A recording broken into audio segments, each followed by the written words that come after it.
Compression. What makes a file big? One thing is resolution. Another is color.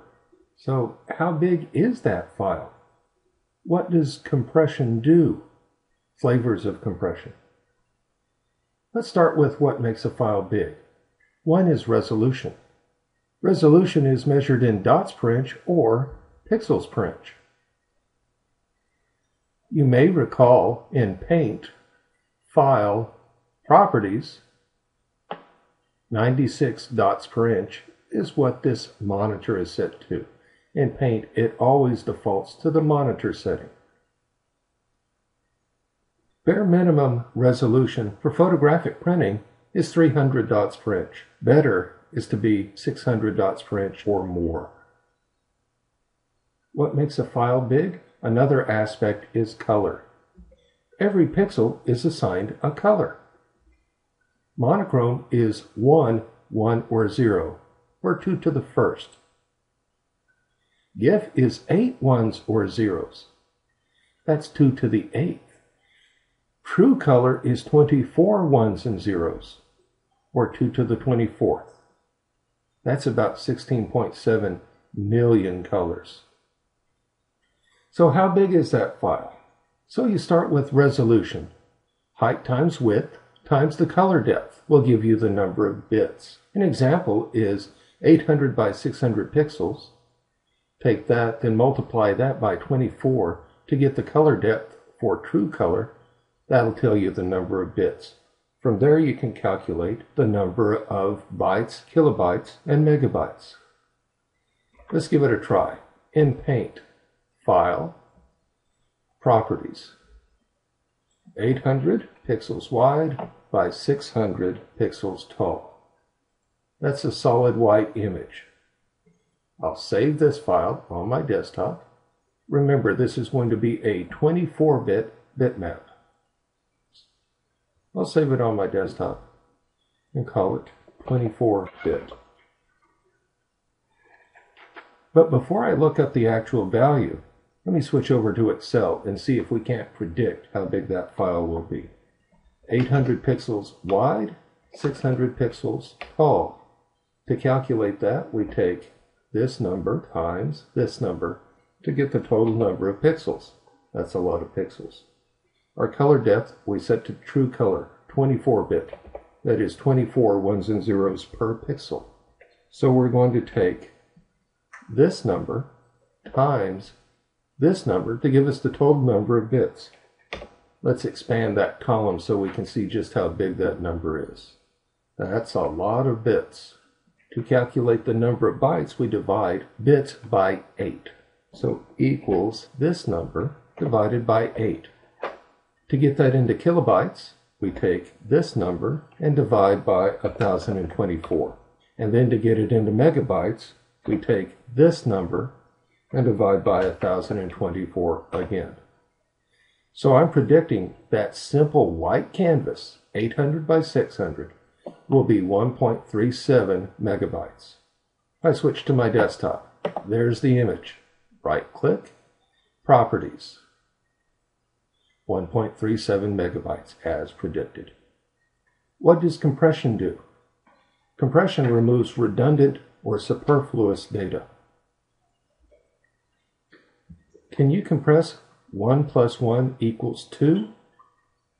Sure you can, by getting rid of the 2.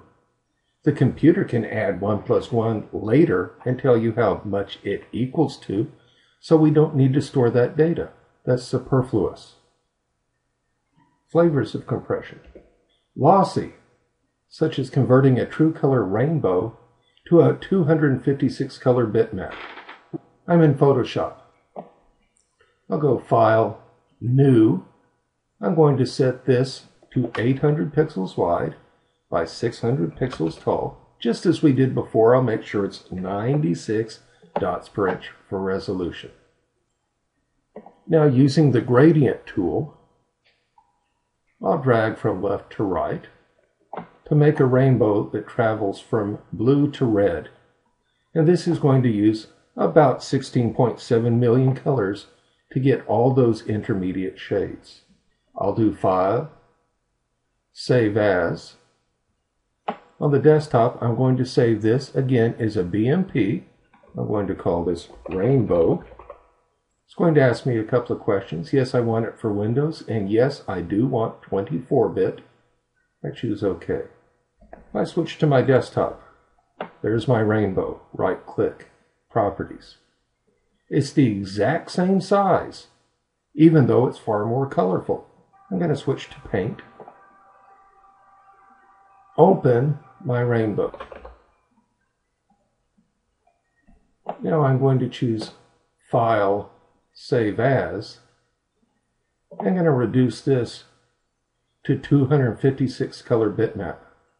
The only way it can shrink that down is by throwing colors away. Let me change the name of that file to Rainbow 256 and choose Save. Again, it's warning me as it compresses that file to remove some of the colors, it's going to change the image. That is nowhere near as good quality as we had before. GIFs do a slightly better job. Again, if I go back and open Rainbow, the original, this time if I choose File, Save As, but this time if I choose to save it as a GIF, even though it's 256 colors, dithering has given me a better transition from blue to red. Let me zoom in so you can see the dithering. There we can see it mixing different colors to try and approximate the colors we had before. But the key now is to compare file size. Back on my desktop, we knew this is 1.37 megabytes. Here's my bitmap. It's 469. Well, that makes sense if you divide by 3, because we threw away 2/3 of the color sets. That's an appropriate size.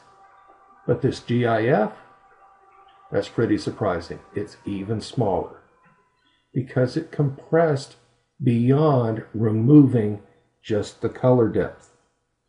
Remember, by getting rid of superfluous data and redundant data, by finding the repeats on each line, we can reduce the number of pixels required to define the picture.